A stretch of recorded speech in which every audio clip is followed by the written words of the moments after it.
आप सभी को जय श्री कृष्णा, राधे राधे। तो आज फिर सुनाते हैं लड्डू गोपाल की कृपा की, दया की एक सत्य लीला कथा, जो कि शांति जी ने शेयर की है। शांति जी लड्डू गोपाल की बहुत सेवा करती थी और उनको लड्डू गोपाल के ऊपर इतना विश्वास है, इतनी कृपा है उनके ऊपर। लड्डू गोपाल की इतनी अनुभूति होती है, बहुत ही कृपा है। कैसे वो कृपा और बढ़ी और कैसे उनके ऊपर कृपा हुई, कैसे उनका जीवन बदला।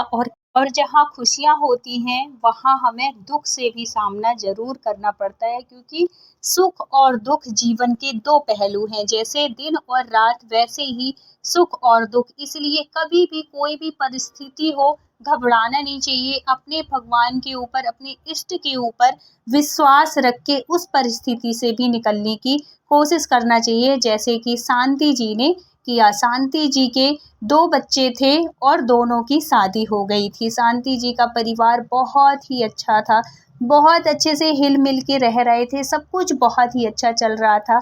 कहती हैं, शांति जी कहती हैं कि ये सब कृपा उनके कन्हैया की थी। भगवान की सबकी सेवा, ऐसा नहीं है कि कन्हैया जी थे तो सिर्फ कन्हैया जी की सेवा करती थी। उनके मंदिर में और भी सारे भगवान थे, दुर्गा जी थी, उनकी भी सेवा करती थी। सारे भगवान, शंकर जी, सबकी सेवा करते हैं और कहते हैं कि जब तक हम भगवान की, शिव जी की भक्ति नहीं करते तब तक हमें कृष्ण की भक्ति प्राप्त नहीं होती है। कृष्ण की भक्ति तभी प्राप्त होगी जब आप शिव भक्त होंगे। तो वो पहले शिव भक्त थी, भगवान की बहुत सेवा करती थी शिव जी की। फिर उसके बाद से ये तीर्थ में गई और वहाँ से वृंदावन गई। वृंदावन से ये लड्डू गोपाल की सेवा इन्होंने शुरू की। ये अभी की बात नहीं है, ये तब की बात है जब इनके बच्चे छोटे छोटे से थे।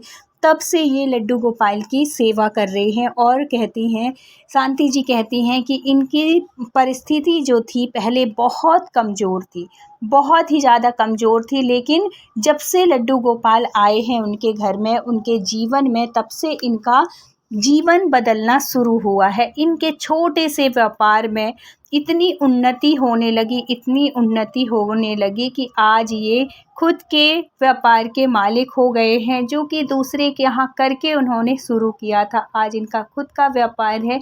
भगवान की कृपा से बच्चे बड़े हो गए और अब उन्होंने संभाल लिया तो और विशाल हो गया।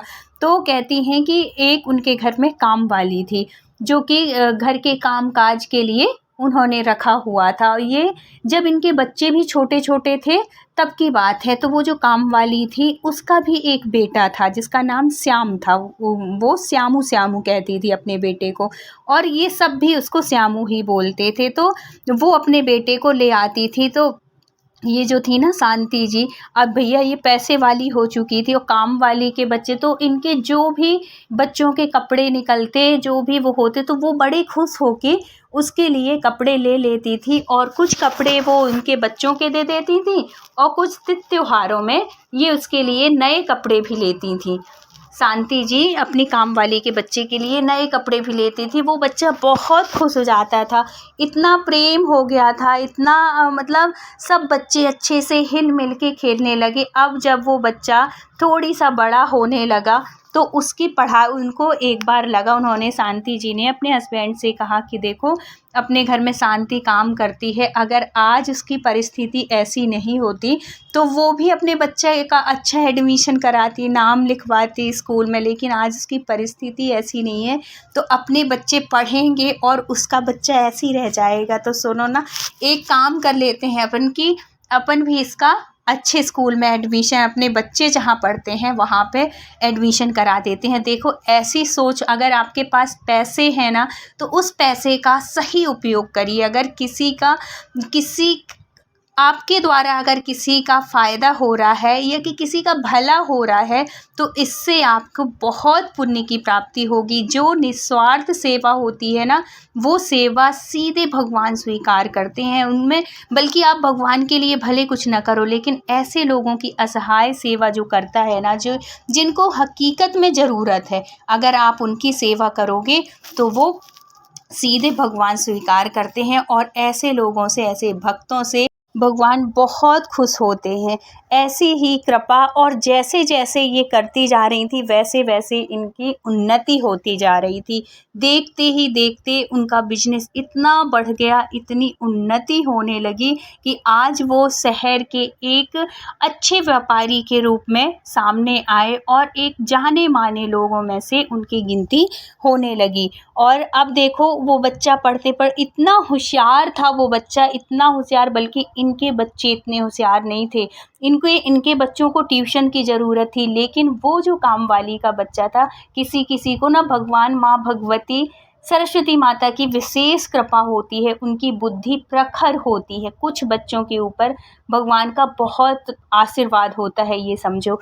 ऐसे ही उस बच्चे के ऊपर ही था, उसको स्कूल में एडमिशन मिल गया और ये सब कुछ ना भगवान की कृपा के बिना नहीं होता। उसके भी कुछ प्रारब्ध अच्छा रहा होगा जो कि इनके उसमें आया, नहीं तो कहीं और भी काम कर सकती थी उसकी माँ, लेकिन इनके घर आई और उसका बच्चा जो कि अनाथ जैसे ही समझो, क्योंकि उसके पिताजी नहीं थे, इसलिए वो उनको घर में रखे हुए थी और वो घर का, उसकी जो माँ थी श्यामू की, घर का पूरा काम करती थी। और जिसका देखो, हर माँ चाहती है कि हमारी परिस्थिति कैसे भी हो लेकिन हमारा बच्चा बहुत अच्छा बने, खूब उन्नति करे, खूब तरक्की करे, हमेशा ये जीवन में सुखी रहे। और जब वो उनका बच्चे का एडमिशन करा देती है ना, तो वो तो ऐसे हो जाती है कि मैं जीवन भर इनके घर का काम करूं तो भी मतलब कम है, जो कि इन्होंने मेरे बच्चे को पढ़ा रहे हैं सब कुछ। कभी किसी चीज़ का वो बुरा नहीं मानती। वैसे शांति जी बहुत अच्छी थी,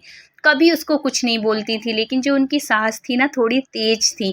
उनको बिल्कुल अच्छा नहीं लगता था कि ये इसके भी लड़के का एडमिशन कराए, ये काम वाली है और इसको अपने घर के बच्चों के बराबरी में रखता है, ये है वो है, और ये और ज़्यादा करती है। शांति को गुस्सा आती रहती थी। कभी कभी वो जो उनकी काम वाली थी, श्यामू की जो माँ थी, वो कभी कभी सुन लेती थी तो उसको बुरा लग जाता था। तो शांति जी जो थी, इतनी समझदार थी, इतनी समझदार थी कि उसको समझा देती थी और कह देती कि देखो, मेरा इनका ना बुरा मत माना करो, ये बुजुर्ग हैं, कोई नहीं, मैं तो नहीं कहती ना, तुम्हारे भैया भी कुछ नहीं कहती, इसलिए तुम बुरा मत माना करो, कोई बात नहीं, सियानी है, कह लेने दो। कोई इतना भी कहने वाला हो ना, तो कितना सच में आज के ज़माने में अगर लोग हैं ना, बहुत कृपा है भगवान की ऐसे लोगों के ऊपर। तो अब दिन प्रतिदिन वो बच्चे बड़े हो रहे थे और है तो अब क्या होता है कि अब इनकी शादी, मतलब इतना बड़ा वो बच्चा हो जाता है कि वो कोर्स करने के लिए उसको स्कॉलर मिलने लगती है। पढ़ाई में तो बहुत ब्रिलियंट था, बहुत अच्छा था, बहुत होशियार था, तो उसको स्कॉलरशिप मिलने लगती है और वो किसी गवर्नमेंट कॉलेज में उसका हो जाता है सिलेक्शन और वो पढ़ने के लिए बाहर चला जाता है। और फिर बाद में वो पढ़ते पढ़ते कुछ करने भी लगता है, तो अपनी माँ को, क्योंकि उसने भी बचपन से देखा था अपनी माँ को काम करते हुए, तो हर बच्चे की ये इच्छा होती है कि जब वो बड़ा हो जाए, जब वो अपने पैरों पे खड़ा हो जाए, तो वो अपने माँ बाप को बहुत सुख दे। जो बच्चे देखते हैं ना अपनी घर की परिस्थिति को, अपने घर की माँ बाप की परिस्थिति को, कि कितनी मुश्किल से हमें पढ़ाया है, वो बच्चा कुछ अच्छा करना चाहते हैं और अपने माँ बाप का नाम भी रोशन करना चाहते हैं, और वो चाहते हैं कि अब हम इनको जीवन भर सुखी दें, सुख से रखेंगे। और ऐसा सोचना भी चाहिए हर बच्चे को। तो अब क्या होता है कि वो तो पढ़ने चला जाता है और यहाँ पे इनके जो बच्चे थे, ये पढ़ने में होशियार नहीं थे। एक था होशियार था, जो कि उसका भी कुछ अच्छे उसमें जॉब से लग गई थी उसकी, लेकिन एक जो था वो थोड़ी गलत संगति के कारण वो थोड़ी बिगड़ गया था। अब इनकी शादी की वो होने लगी कि शादी हो जाए, टाइम से शादी हो जाए, हो सकता है बहुएं आएँ तो ये सुधर जाए। लेकिन बहुएं आईं तो ऐसी आईं कि दुष्ट प्रवृत्ति की। बहुओं के आते साथ ही उनके घर का बंटवारा हो गया। एक जो बड़ा लड़का था, जो जॉब जिसकी लग गई थी, तो वो तो बाहर ही चला गया, और एक जो छोटा था, जो इस तरीके का बिगड़ा हुआ सा था, उसकी बहू और ज़्यादा दुष्टाई। अब ये लोग क्या करते हैं कि ये जो इन्होंने जो बिजनेस शुरू किया था, उसका हिस्सा करने लगते हैं कि इन दोनों में मतलब जितना भी है हमको बाँट दो। ये होता है ना कि जो बड़े मतलब बच्चे बड़े हुए नहीं कि ये अगर संभाल लिए तो बहुत अच्छी बात है, अगर गलत संगत में निकल गए तो अच्छा खासा बिजनेस भी आपका खराब हो जाता है। ऐसे ही हुआ इनके साथ, इतना अच्छा सब कुछ होने के बाद।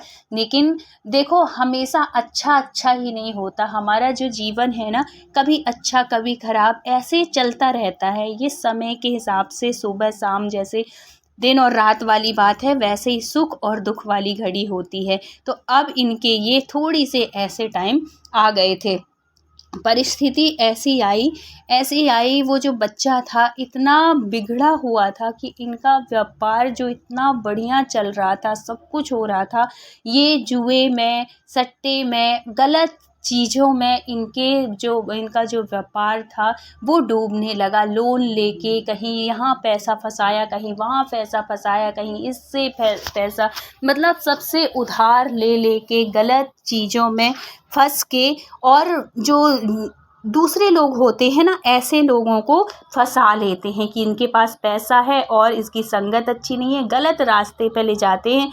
उनका तो नुकसान हुआ, लेकिन जो कर रहा है, जो उनको बहला फुसला रहा है, उनका फ़ायदा होता है, और ये समझ नहीं पाते हैं बच्चे।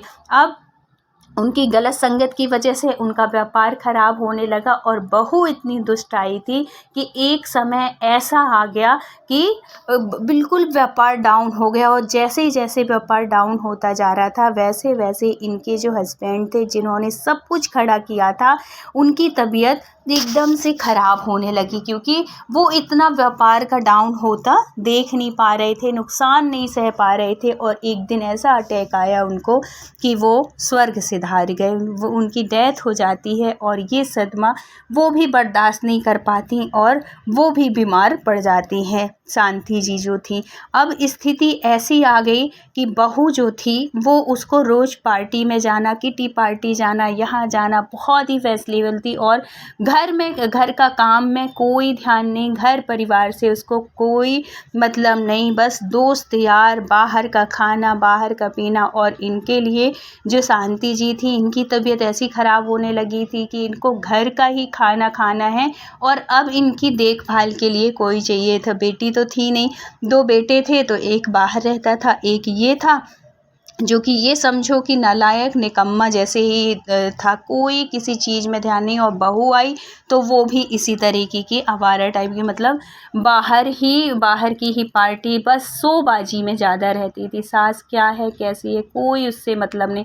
और ये जो शांति जी थी ये तो चली गई थी। अब उनका जो बेटा था इतनी अच्छी उसमें हुआ। क्या होता है कि देखो जब इनकी ऐसे ही बीमार पड़ती हैं तो अब हस्बैंड भी नहीं है, कोई नहीं है, तो ये कहती हैं कि ऐसा करो कि मुझे ना कहीं, जो कि इतनी देखो समय कैसे बदलता है किसी को कुछ पता नहीं है, कब किसका कैसे समय बदल जाए। इसलिए कहते हैं कि हमेशा भगवान की शरण में रहो। अगर आप भगवान की शरण में रहेंगे ना, परिस्थिति कैसी भी हो, कैसी भी परेशानी आए, आप उस परेशानी से ज़रूर निकलोगे। अब क्या होता है कि शांति जी की धीरे धीरे जो है तबीयत सी और ज़्यादा वो होने लगती है। अब ये इनका रोज़ का नहाना, रोज़ का वो बंद हो जाता है तबीयत की वजह से। तो ये एक दिन अपने बेटे बहू से कहती हैं कि बेटा आजकल मैं नहा नहीं पाती हूँ, मैं लड्डू की सेवा नहीं कर पाती हूँ, तो ऐसा करो कि तुम लोग सेवा कर लिया करो, मेरी तबीयत से ठीक नहीं रह पाती, मैं जल्दी उठ नहीं पाती हूँ।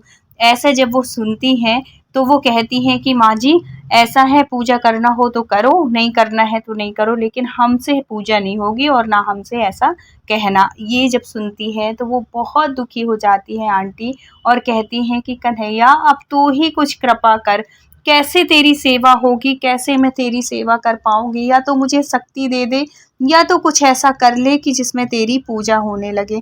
अब वो रोज रोज बेचारे कन्हैया बैठे रहें, कभी भोजन मिले कभी नहीं, कभी वो बेटे से ज़बरदस्ती कहे कि बेटा कुछ तो रख दे उनके सामने, फल फूल ही रख दे, कुछ वो कर दे।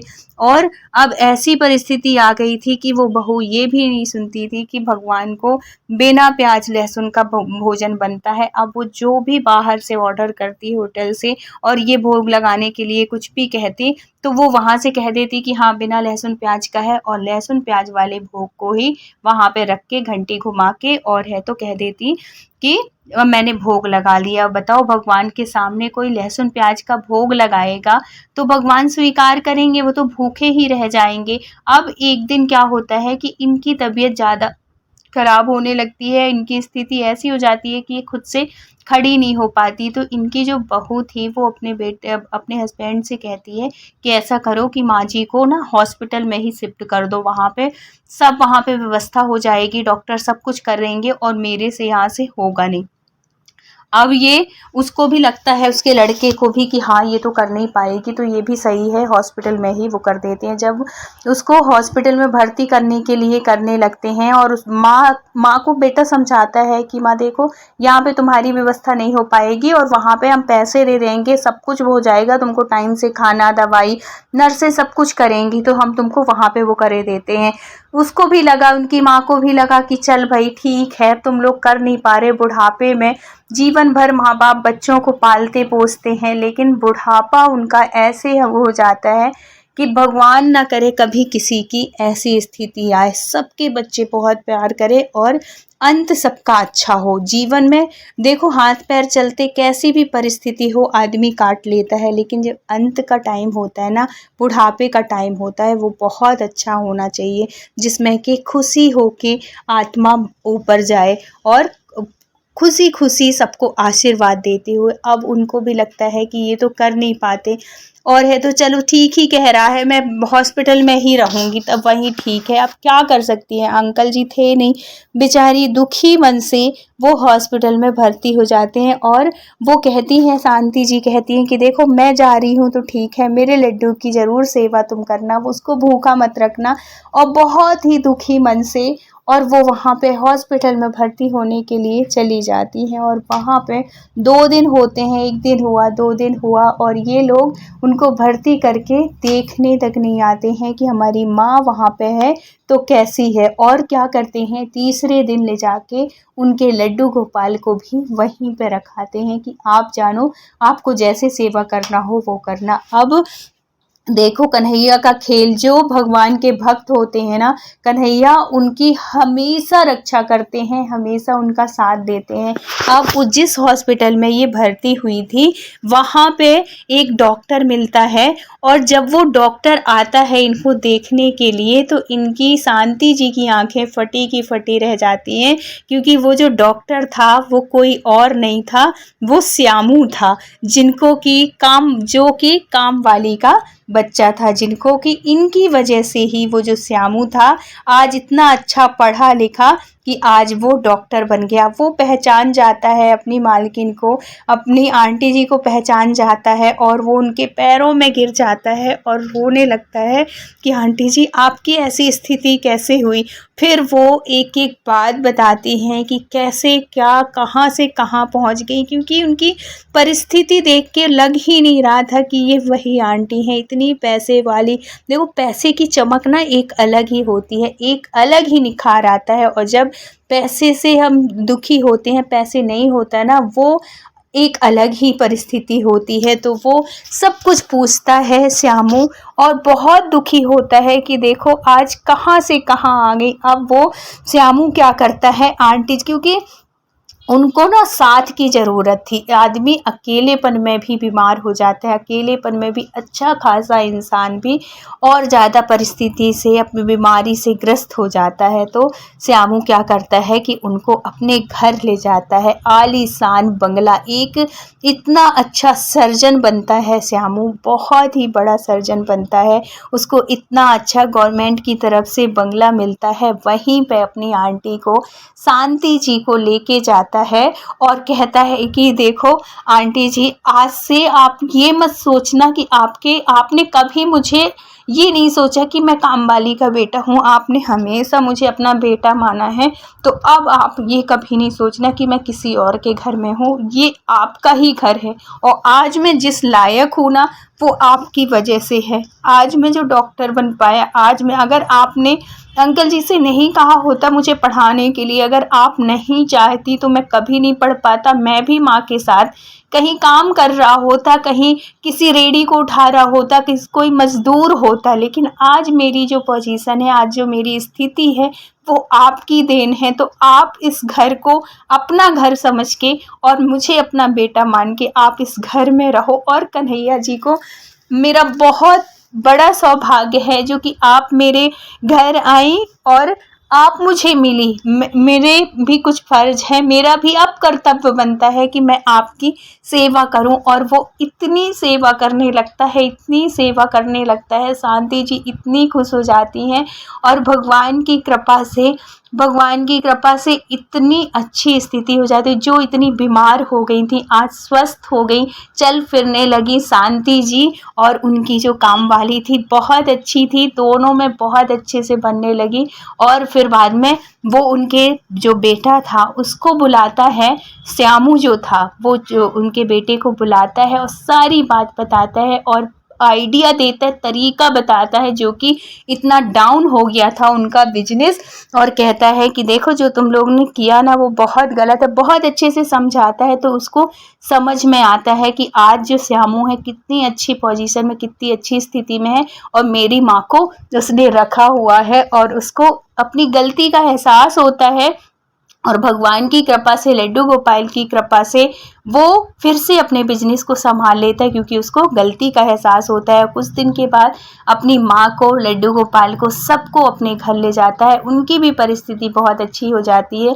कब? जब हम भगवान की सेवा करते हैं, अपने से बड़ों का सम्मान करते हैं, क्योंकि जब बड़े खुश होते हैं ना, हमारे पूर्वज खुश होते हैं, हमारे बड़े खुश होते हैं, तो भगवान भी अपने आप अपनी कृपा बरसाते हैं।